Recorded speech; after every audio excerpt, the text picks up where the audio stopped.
Disney has announced a brand new theme park in Abu Dhabi, the United Arab Emirates, but it's not without controversy. Obviously, there are many Disneyland parks all over the world. I have been to Disney Tokyo and Disneyland in Paris and really love them. They are so much fun for the whole family. The rides are incredible and the environment is just great. I mean, Disneyland really is just the happiest place on earth. That being said, the announcement of a new Disneyland in Abu Dhabi has been plagued with a bunch of controversy. Of course, Disney's brand image is very family friendly and very inclusive and welcoming of all people. Disneyland is a place that everyone should feel safe and able to come, but that is kind of contradictory when the United Arab Emirates has some very conservative and backwards views on same-sex marriage and same-sex relationships in general. In fact, in the United Arab Emirates, it is illegal to be a homosexual, which to me is incredibly absurd. Like, I cannot believe there are still countries on this planet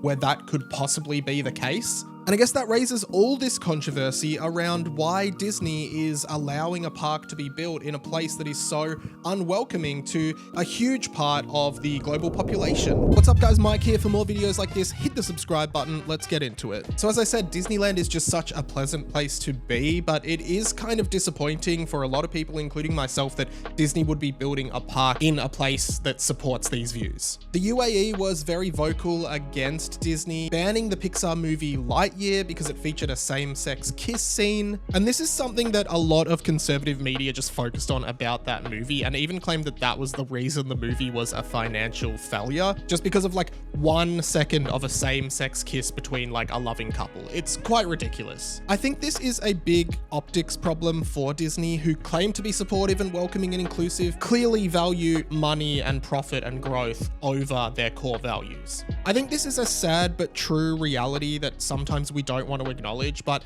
Disney, despite being a brand that maybe invokes happiness and joy and inclusiveness to a lot of people, is also at the core a business. People forget about this all the time, but Disney's primary objective is to make money for shareholders. That's what businesses do. And there is a huge market in the UAE who might want to go to a Disney park, so there is a lot of money to be made there. Obviously, the disappointing part about all of this is that when it comes to money or values, Disney obviously chooses money over standing up for what they claim to say is right. And I think this is often how big brands like this work, where in certain markets, like say Australia or the USA, they are really pro these things. They are really fighting against homophobia and these societal problems that lead to places like the UAE being able to do this. Then in the complete other market, they're more than happy to not do that. Just quickly while I've got you guys, I'm trying to hit 10k subs by the end of 2025 and I think I'm on the right track, but I need your help. So please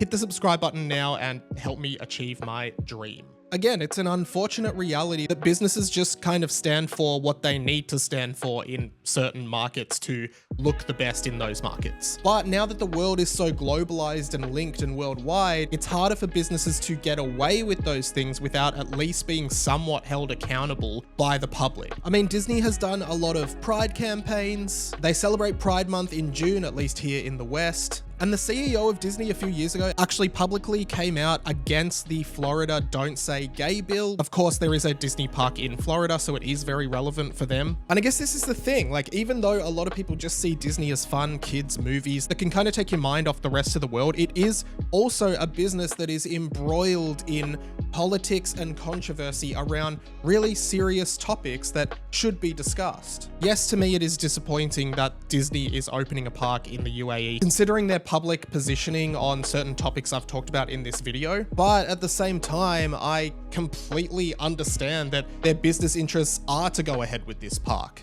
I don't think that's the right thing, but I think it's the best thing for them to make money, which is what they are there to do. Often we become emotionally attached to a lot of businesses like Disney because we forget that they are businesses. We kind of see them as part of our childhood and nostalgia, but that is kind of the product they are selling us. Unfortunately, at the end of the day, business trumps values. It shouldn't be like that. It really shouldn't.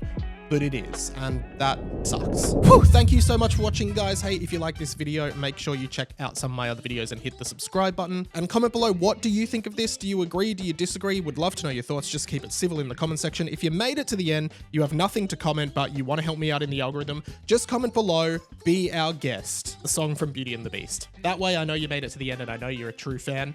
While I've got you, I'm all over the internet doing dumb stuff that I think is cool. I have a blog, I have a podcast, and all the links are down below. And if you like this video, YouTube thinks you might like this one, but I also have a playlist full of Disney related videos that you can binge watch now. I won't stop you. Go ahead and do it. That's pretty much it from me. My name's InReadyMike. This has been The Inside of My Mind, and I'll catch you later.